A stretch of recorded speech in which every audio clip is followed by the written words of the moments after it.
কাজের সুবাদেই বিভিন্ন জায়গায় যাই এবং যেখানে যাই সেই জায়গাটা দেখানোর চেষ্টা করি। এখন আছি নীলফামারী সরকারি কলেজে।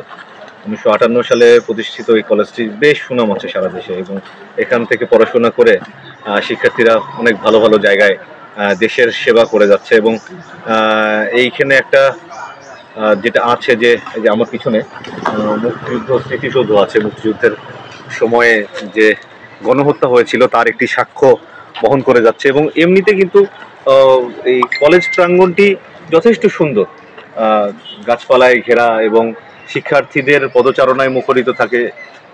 আরও কিছু সুযোগ সুবিধা যদি বাড়িয়ে বিশেষ করে গবেষণার জায়গাগুলো যদি আরেকটু ভালো করা যেত তাহলে আমার মনে হয় যে এই যে সরকারি কলেজের যে ঐতিহ্যটা, যে সুনামটা, সেটি আরও ছড়িয়ে পড়তো দেশ পেরিয়ে দেশের বাইরেও।